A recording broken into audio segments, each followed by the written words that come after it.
Welcome to Honey from the Rock, a podcast devoted to Bible exposition. My father, Jack Christensen, preached expositionally for over 50 years, first as a missionary to Pakistan and later as a pastor in New England. His legacy lives on in me. He often began his sermons with the little expression, "And now, a little honey from the rock," taken from Psalm 81, verse 16.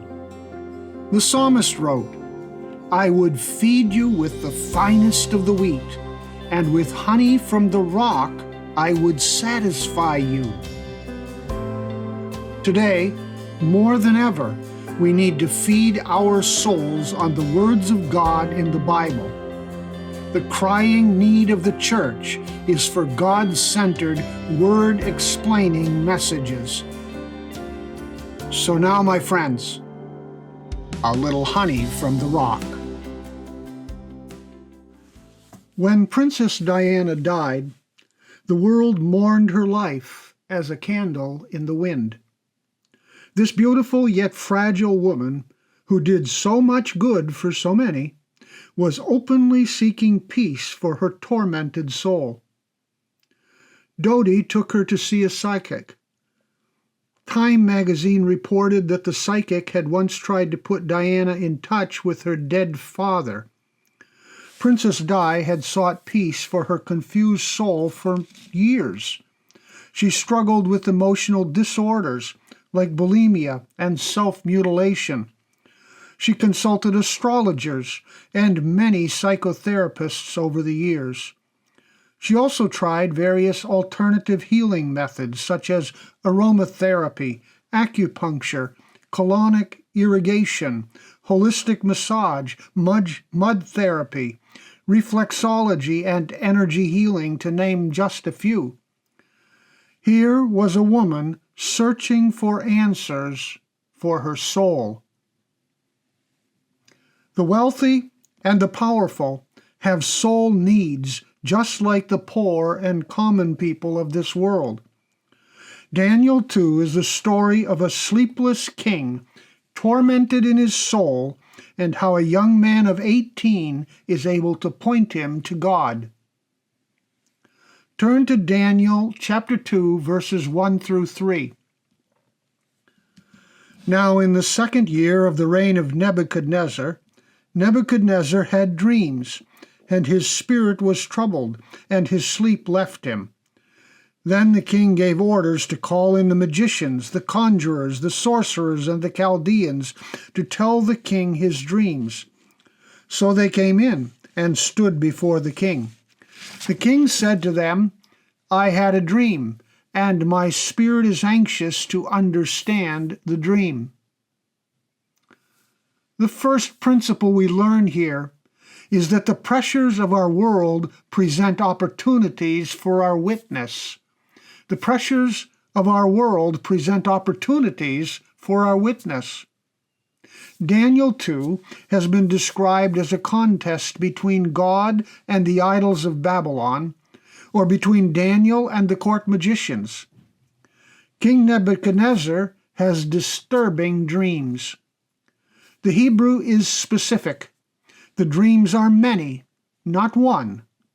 Probably the same dream is repeated over and over again. The dream is so disturbing that the king cannot sleep. Literally, sleep was gone from him. Verse 1 tells us that his mind or spirit was troubled. Literally, the word for mind here is the word for breath, wind, or spirit. We could paraphrase the phrase and say that the dreams took his breath away. We know from verse 29 of this chapter that the dreams had to do with the future of his kingdom. So the king is concerned with the future of his kingdom. Verse 1 tells us that he experienced these dreams in the second year of his reign. How does this chronological indicator fit with Daniel 1 verse 5, in which Daniel and his 3 friends were to be educated for 3 years? One possibility is that the events at the end of chapter 1, where Daniel graduated from the school, occur after the events of chapter 2. This seems unlikely given the flow of events in chapter 2 and the fact that Daniel was included among the wise men to be executed. Furthermore, in verse 13, Daniel apparently lives outside the immediate court setting since they have to look for him in the city. There's a fairly simple explanation once we understand Babylonian record keeping. The first year would have been called the accession year, so the second year would have actually been considered the first year of the reign. The third year would have been the king's second year. Since they considered partial years to be full years in their accounting of regnal periods, Daniel probably had just graduated from his 3-year program when these dreams began to trouble the king. I believe God has set Daniel up through the crisis he allows to develop around Daniel. God sends the dreams to get Nebuchadnezzar's attention. So the king gathers his top advisors to explain the dream to him. God often uses stress to get the attention of people so that they will listen to him. The pressures of our world present opportunities for our witness. Think of it this way. A troubled mind is an open mind. When people are struggling, confused, and hurting, it is time when they can become open to God at work in their lives. People rarely are open to God during the good times when everything is going well. It is during the bad times when they are open to God and what God has to say to them. These are the opportunities we have for witnessing. Rick Warren, in his book, The Purpose-Driven Church, writes, "Who are the most receptive people? I believe there are 2 broad categories: people in transition and people under tension. God uses both change and pain to get people's attention and make them receptive to the gospel." The leadership of Saddleback Church did a study and found the 10 most receptive groups of people, and these are the ones they reach out to. 1, second-time visitors to the church. 2, close friends and relatives of new converts. 3, people going through a divorce. 4, those who feel their need for a recovery program from alcohol or drugs. 5, first-time parents. 6, the terminally ill and their families. 7, couples with major marriage problems. 8, parents with problem children. 9, recently unemployed or those with major financial problems. And 10, new residents in the community. Crisis. So God sets up a crisis. He introduces circumstances that will get people's attention and make them receptive to his message. In this case, troubling dreams lead to a crisis. Principle number 2. An impossible crisis challenges the limits of our human resources, verses 4 through 13. Then the Chaldeans spoke to the king in Aramaic. "O king, live forever. Tell the dream to your servants, and we will declare the interpretation." The king replied to the Chaldeans, "The command from me is firm.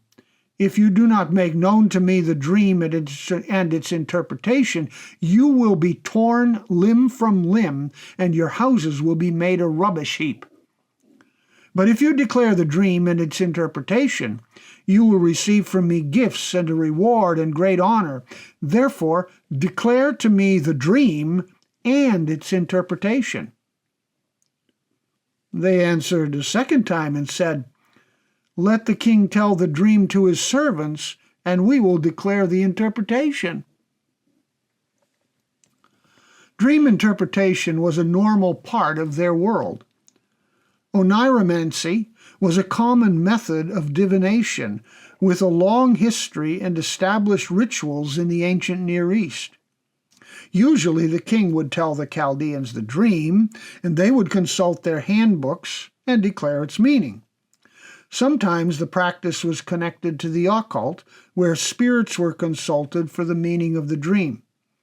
At other times, they would use a method known as incubation, especially if they were seeking a dream to foretell the future. Artemidorus, an ancient dream specialist, would sleep in the temples of the ancient gods or goddesses, seeking dreams by which he could foretell the future. Well, this case was different.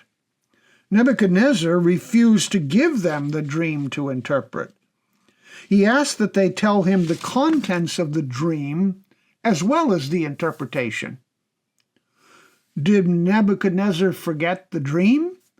Was he unable to tell the contents of the dream? Or was he testing them to see if they were genuinely able to tell him the future? I think it is the latter situation. The King James Version in verse 5 translates the text as the king answered and said to the Chaldeans, "The thing is gone from me." This would lead us to believe that he had forgotten the dream. But a better translation of the text is found in both the NIV and the New American Standard, where we read, "The king answered and said to the Chaldeans, 'The command from me is firm or certain.'" I believe that Nebuchadnezzar is testing them here. He knows what he dreamed, but he wants to make certain that they are actually able to give him the meaning. He senses that this dream is different and wants supernatural disclosure, not speculative explanations. The only way to find out if they are able to tell the future is to find out if they can tell him the dream. After all, if they can tell him the dream, then their interpretation has greater credibility. I think Nebuchadnezzar is testing them for two reasons. First, the dream he experienced was not a one-time dream. I believe God had sent this dream and that he sensed it was supernatural, which is why it troubled him so much. Second, his reaction makes it clear that he was testing them. Look at verses 8 and 9. The king replied, "I know for certain that you are bargaining for time, inasmuch as you have seen that the command from me is firm, that if you do not make the dream known to me, there is only one decree for you. For you have agreed together to speak lying and corrupt words before me until the situation is changed. Therefore, tell me the dream, that I may know that you can declare to me its interpretation." The situation is dangerous, for the king has imposed a horrible threat on all the wise men in the kingdom. If they could not make the interpretation known, then they were to be torn limb for limb, and your houses will be made a rubbish heap. The text is clear. They were not to be cut up, dismembered, but torn limb for limb. The ancients would bend saplings to the ground and tie them to the limbs of a victim. Then they would cut the tie-downs, and the trees would spring into the air with body parts flying everywhere. Well, this was his decree. It's interesting that the Chaldeans eventually respond with a huge admission in verses 10 and 11. They admit that they need revelation to answer the king's question.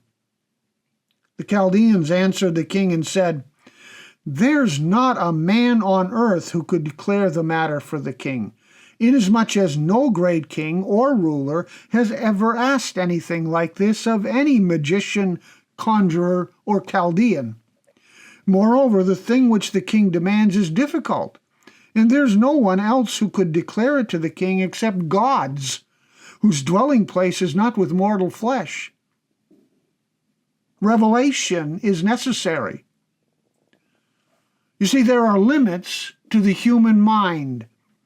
Reason can only take you so far, and then you need revelation.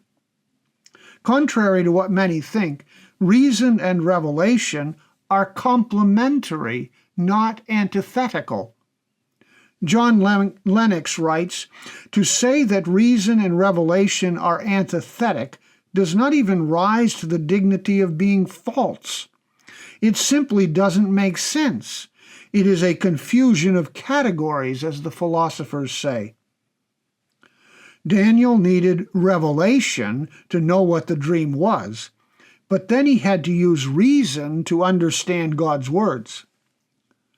Nebuchadnezzar needed revelation from Daniel, but had to use reason to understand what Daniel was saying to him. John Lennox uses the illustration of Hercule Poirot, the famous fictional investigator who is investigating a crime scene. He asks witnesses questions, but depends upon what they tell him. If they don't speak, he has no information to process. He needs revelation from the witnesses. Once they talk, then he can use, as he puts it, his little gray cells to interpret the revelation and come to some conclusions. Revelation and reason work together in our human experience. The king's advisors virtually admit that they were never able to give him supernatural answers in the past. They may have claimed to consult the gods, but they were not getting any true revelation from any gods. All of their methods failed them. The request was unreasonable and impossible. It goes beyond all human resources, including all religious resources. This admission from his top advisors enrages the king. After all, if he cannot trust them with this challenge, how can he believe anything they say in the future?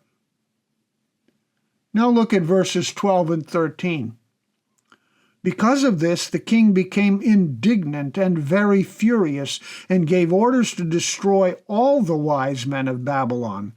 So the decree went forth that the wise men should be slain, and they looked for Daniel and his friends to kill them. One radio talk show host noted that in America we seem immune to the pressures of life, but we are not. We live in a culture filled with broken lives and broken relationships and nowhere to go to find answers. He told about doing a talk show broadcast when singer Kurt Cobain died. A candlelight vigil was held at the International Fountain in Seattle, and many expressed their grief. So he opened up the phone lines on his talk show to discuss the singer and his life. He was amazed at what he found. He was inundated with phone calls. It's so sad. His songs connected with how I feel. Nobody has touched me so deeply. I feel like I've lost my best friend. Now, these people didn't even know him personally, but his music expressed the torment of their souls so well that they identified with him in his death. There are times when an impossible crisis challenges the limits of our human resources, when people experience life beyond their ability to cope. They are open to God, sometimes for the first time in their lives. Maybe that describes you today. Are you there?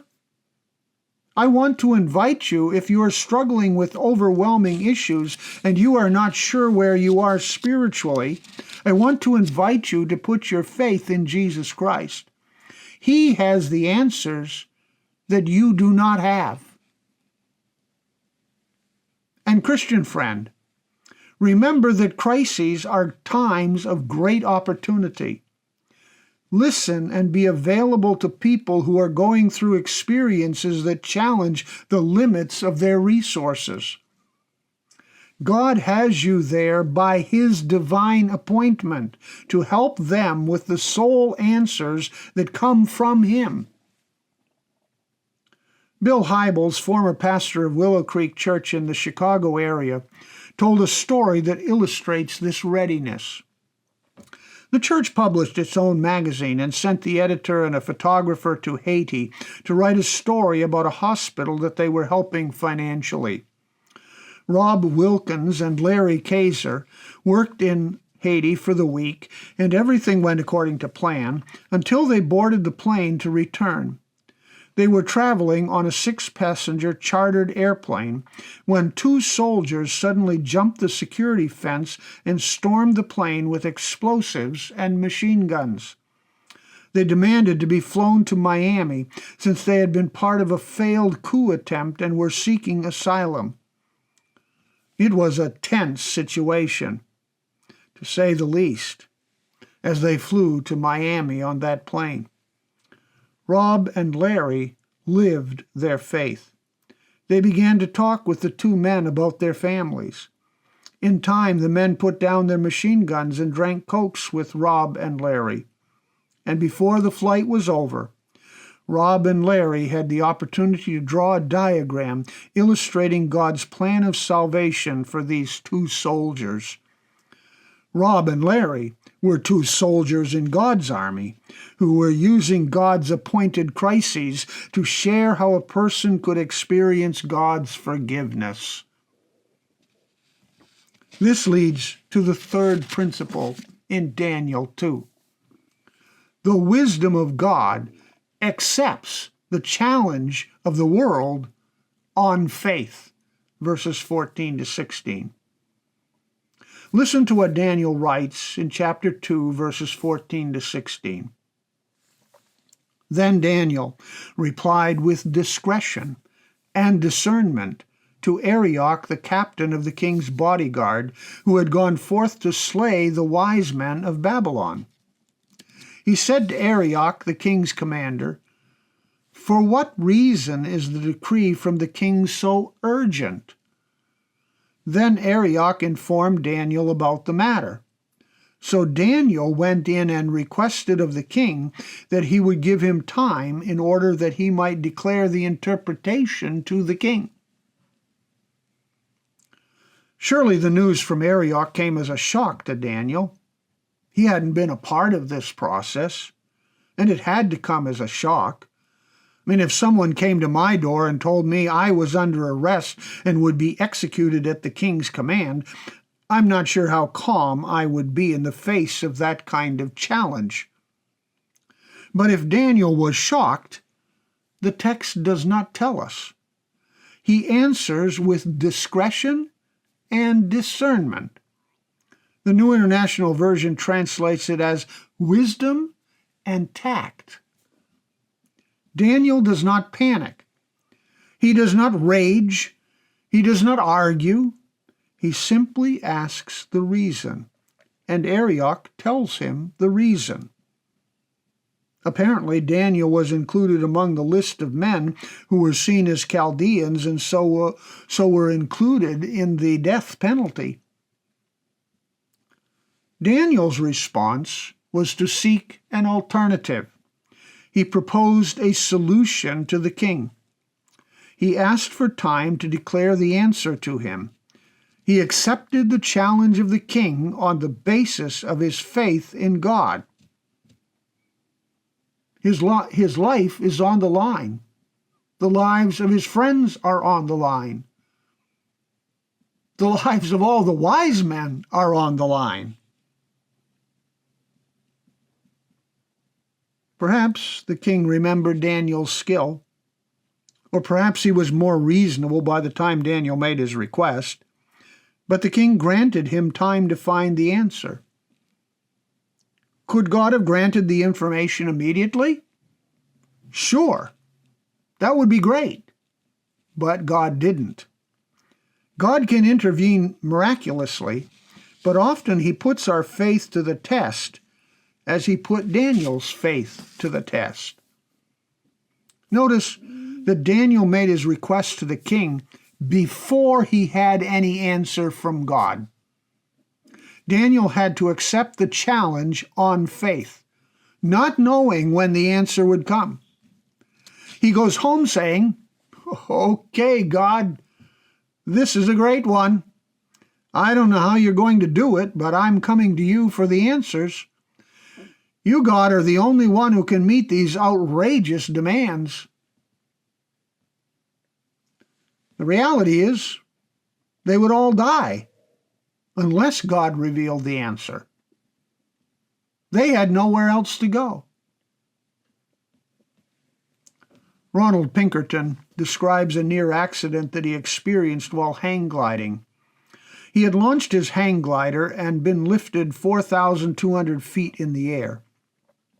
As he was starting his descent, he was suddenly hit by a powerful downdraft. He was trapped in what he called an airborne riptide. As he plummeted toward the ground, he saw a red-tailed hawk about 6 feet off his wingtip, caught in the same predicament. They were now about 300 feet from the ground and still falling. He watched the hawk. Suddenly, the hawk stopped fighting and flew straight downwind. It seemed like a suicidal plan, but the thought entered his mind to follow the hawk. He did. Together, they hit a warm surge of air that carried them both to safety outside the downdraft. He wrote, "I was stunned. Nothing I knew as a pilot could explain this phenomenon. But it was true. I was rising." Sometimes you just have to follow the hawk of God's Word. It makes no sense, but you must trust God even when the challenge is unreasonable and beyond your comprehension. Trust Him anyway. The wisdom of God accepts the challenge of the world on faith. We may fight, we may struggle, but the way to victory is to follow the wisdom of God in His Word. That doesn't mean it will be easy at all. Things may not turn out the way we plan, but we can trust God to take us where He wants us to go. He will reveal His plans in the rest of the book of Daniel, and we will examine the prophecies God makes in this book. They are remarkable prophecies. My friends, a belief in biblical prophecy is at the heart of our Christian faith. The ability to predict the future, as Daniel does, by God's revelation in this book, is supernatural. It is not normal, it is miraculous. For that reason, many do not believe in prophecy and insist that Daniel wrote his book after all these prophecies were fulfilled in history. Skeptics cannot accept the miraculous. Richard Dawkins, the famous atheist, wrote, "The 19th century is the last time when it was possible for an educated person to admit to believing in miracles like the virgin birth without embarrassment. When pressed, many educated Christians today are too loyal to deny the virgin birth and the resurrection, but it embarrasses them because their rational minds know that it is absurd, so they would much rather not be asked."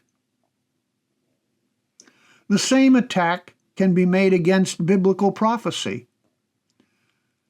Christians believe it. We believe it. Non-Christians reject it. As we study Daniel, we will see incredibly detailed prophecies that come true long after Daniel dies. This can only be true because God is the revealer and controller of the future. We can put our faith in Him, which is the most reasonable thing we can do.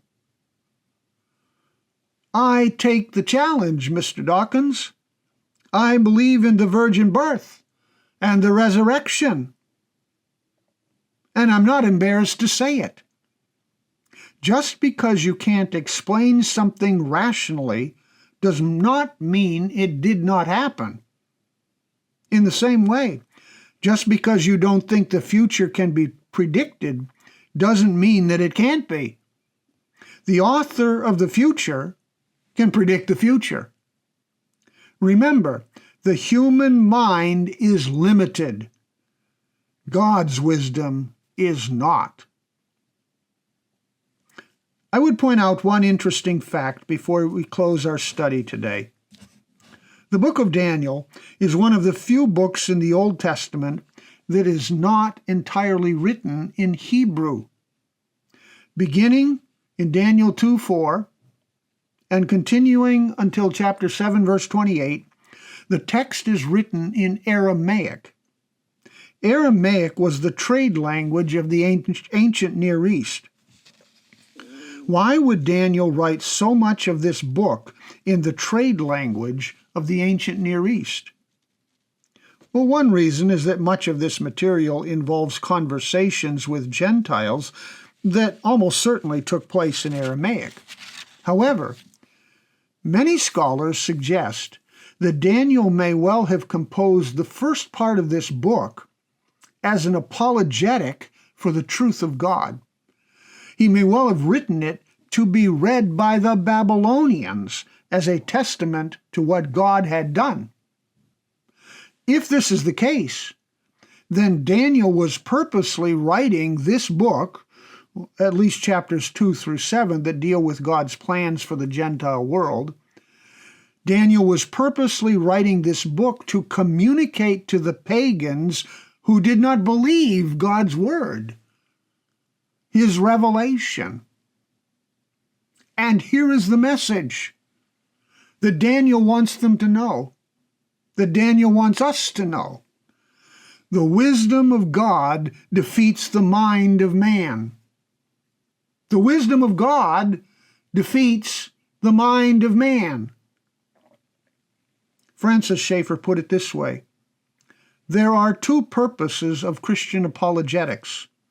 The first is defense. The second is to communicate Christianity in a way that any given generation can understand. John Stott wrote, "Every Christian should be both conservative and radical, conservative in preserving the faith and radical in applying it."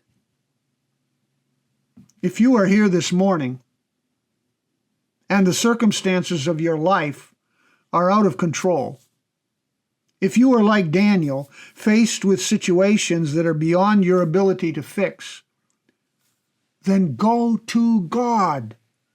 These kinds of situations are designed to drive us to Him for help.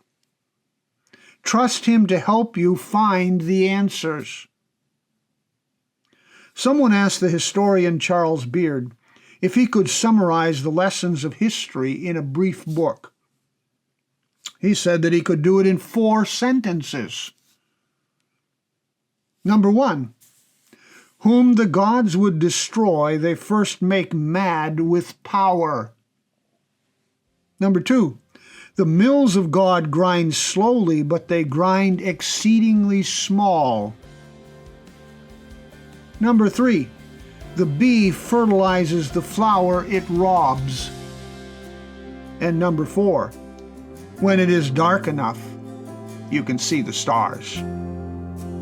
That, my friends, is a pretty good summary of Daniel.